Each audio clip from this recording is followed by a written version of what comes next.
नमस्कार दोस्तों, जय श्री कृष्ण। राधे राधे। प्रिय दर्शकों, जो औरतें कपड़े खोलकर नहाती है उसके जीवन में इसका क्या असर पड़ता है। मित्रों, इस वीडियो में एक कहानी के जरिए आपको बताया जाएगा, साथ ही यह वीडियो आपको बहुत अच्छी जानकारी और सीख देकर के जाएगी। तो चलिए मित्रों, आपका कीमती समय बर्बाद ना करते हुए आप सीधे कहानी पर ही पहुंचते हैं। मित्रों, एक समय विष्णु भगवान लक्ष्मी माता के साथ हरिद्वार में घूम रहे थे।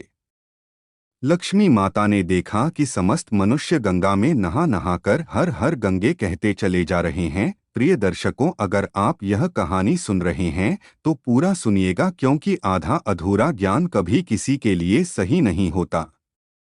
इसके अलावा ही माता लक्ष्मी, जो भी भक्त इस वीडियो को लाइक करें और चैनल को सब्सक्राइब करके कमेंट में जय माता लक्ष्मी लिखे, उनके घर में धन की कभी कोई कमी न रहे, उनका घर हमेशा ढंग से भरा रहे। दोस्तों, जब माता ने देखा कि समस्त मनुष्य गंगा में नहा नहाकर हर हर गंगे कहते चले जा रहे हैं, परंतु सभी दुखी और परेशान हैं, तब लक्ष्मी माता ने बहुत आश्चर्य से भगवान विष्णु से पूछा, गंगा में इतनी बार स्नान करने पर भी इनके पाप और दुखों का नाश क्यों नहीं हुआ? क्या गंगा में अब सत्य पता नहीं रही? भगवान विष्णु ने कहा, गंगा में तो वही सामर्थ्य है, परंतु इन लोगों ने पापनाशिनी गंगा में स्नान ही नहीं किया है, फिर इन्हें ला कैसे हो? लक्ष्मी जी ने आश्चर्य से कहा कि स्नान कैसे नहीं किया, सभी तो नहाकर जा रहे हैं, अभी तक इनके शरीर भी नहीं सूखे हैं। भगवान विष्णु ने कहा, यह लोग तो केवल जल में डुबकी लगाकर आ रहे हैं,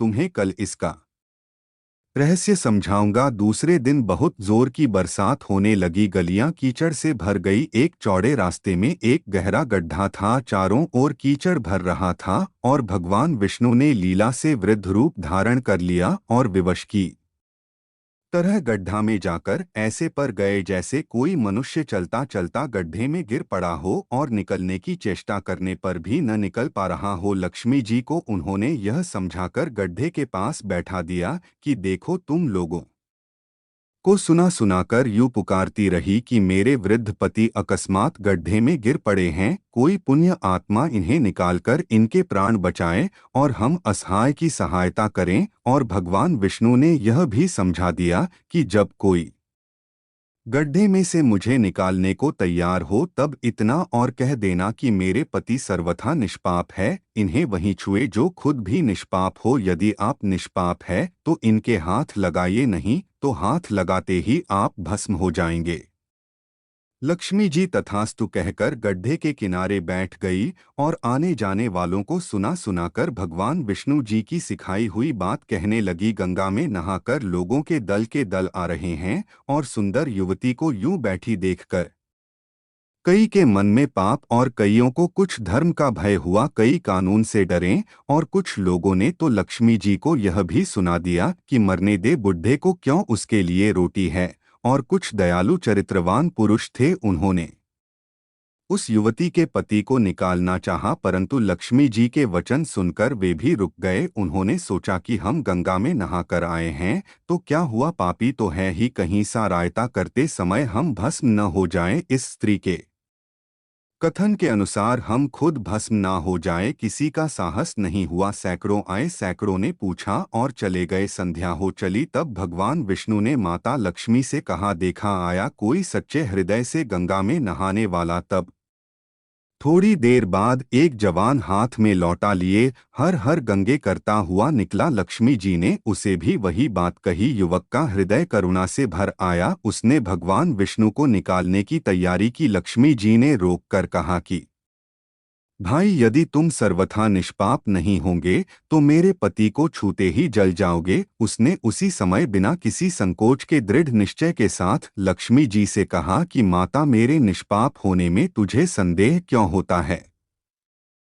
देखती नहीं मैं अभी गंगा नहाकर आया हो, भला गंगा में गोता लगाने के बाद भी कभी पाप रहते हैं? मैं अभी तुम्हारे पति को निकालता हूँ। युवक ने लपक कर बूढ़े को ऊपर उठा लिया। भगवान विष्णु और लक्ष्मी ने उसे अधिकारी समझकर अपना असली स्वरूप प्रकट कर उसे दर्शन देकर कृतार्थ किया। भगवान विष्णु जी ने माता लक्ष्मी से कहा कि इतने सारे लोगों में से एक ने ही गंगा स्नान किया है। इसी दृष्टांत के अनुसार जो लोग बिना श्रद्धा और विश्वास के केवल दंभ के लिए गंगा स्नान करते हैं, उन्हें वास्तविक फल नहीं मिलता। परंतु इसका यह मतलब नहीं कि गंगा स्नान व्यर्थ जाता है। गंगा स्नान का बहुत पुण्य भी है। इसके बाद भगवान विष्णु जी ने माता लक्ष्मी जी से कहा, अब मैं आपको वह 12 बातें बताता हूँ। जो भी मनुष्य इन 12 बातों को नहाते समय ध्यान में रखता है, वह कभी भी दुखी नहीं रहता है। उसके घर में माँ लक्ष्मी का वास होता है। उसके घर में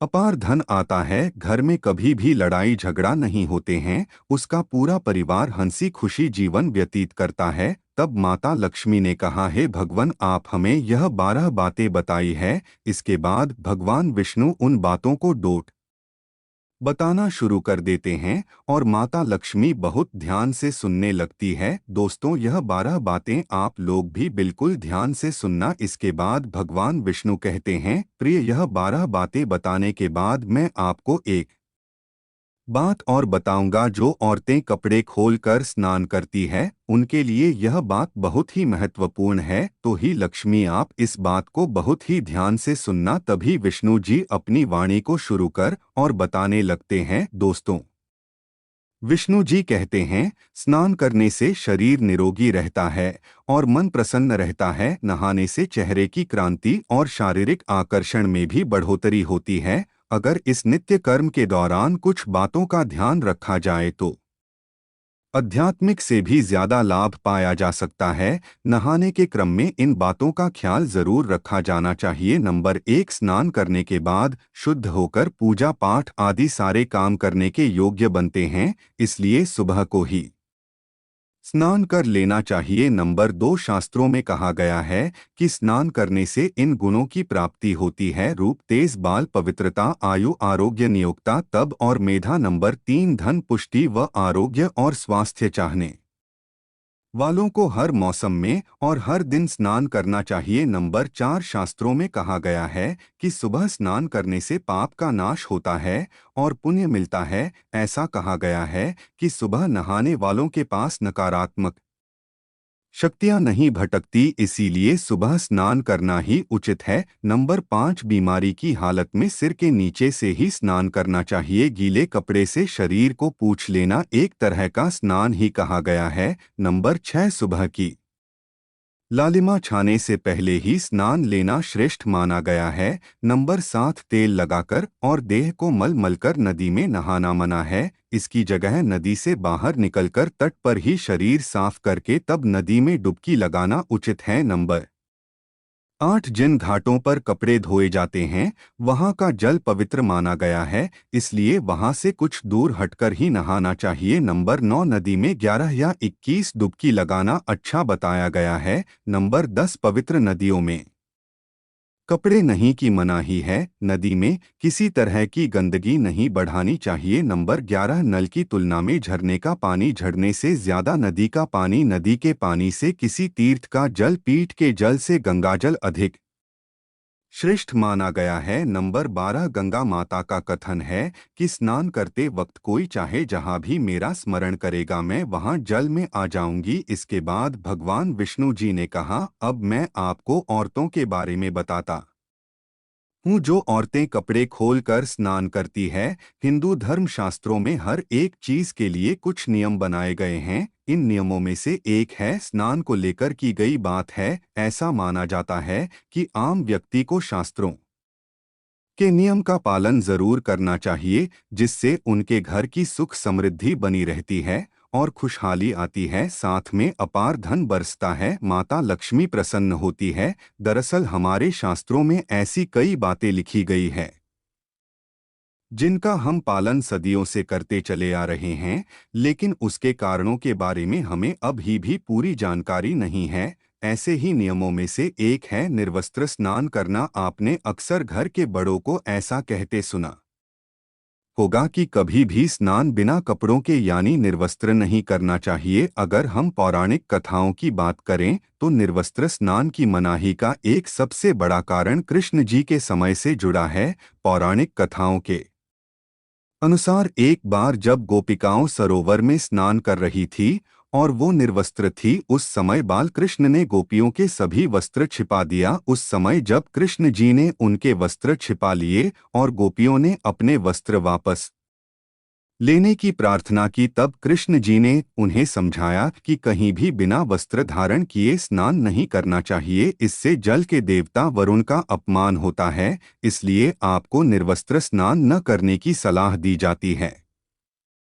अगर आप नहाते समय या सोचते हैं कि बंद कमरे में कोई आपको नहीं देख रहा है, तो ऐसा गलत है, क्योंकि ईश्वर आपको हर स्थान पर देखते हैं। और यदि आप निर्वस्त्र होकर स्नान कर रहे हैं, तो यह मुख्य रूप से जल के देवता वरुण का अपमान करने जैसा होता है। निर्वस्त्र स्नान से आपको पाप लग सकता है और आर्थिक एवं शारीरिक नुकसान पहुंच सकते हैं। यदि आप निर्वस्त्र स्नान करते हैं तो आपके शरीर में नकारात्मक ऊर्जा प्रवेश करती है और आपकी मानसिकता भी नकारात्मक हो सकती है। इसीलिए हमेशा आपको यही सलाह दी जाती है कि आप नहाते समय कोई एक कपड़ा जरूर धारण करें, लेकिन बिना कपड़ों के स्नान न करें, तभी आपके लिए बेहतर होगा। निर्वस्त्र स्नान से शरीर की सकारात्मक ऊर्जा शरीर से बाहर निकल सकती है और इसका प्रभाव आपके शरीर के साथ आपके मन मस्तिष्क में भी होता है। गरुड़ पुराण के अनुसार जब आप स्नान करते हैं, तब आपके पितृ यानी मृत पूर्वज आपके आसपास मौजूद होते हैं। यदि आप निर्वस्त्र स्नान करते हैं तो आपको पितृदोष लग सकता है।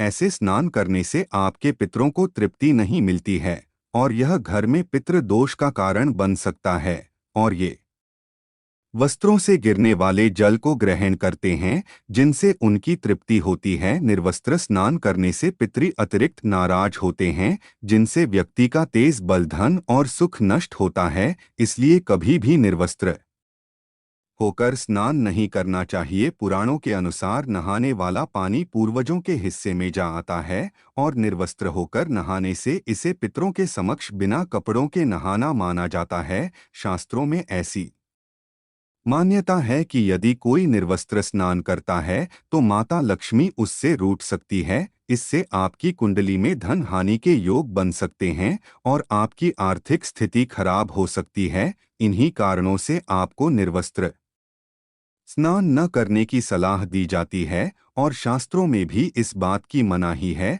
तो प्रिय मित्रों, कैसी लगी आपको यह जानकारी? अगर जानकारी अच्छी लगी है, पसंद आई है, तो कमेंट बॉक्स में ज़रूर बताना और हो सके तो अपने मित्रों को भी शेयर करना और हमारे चैनल को सब्सक्राइब अवश्य करना।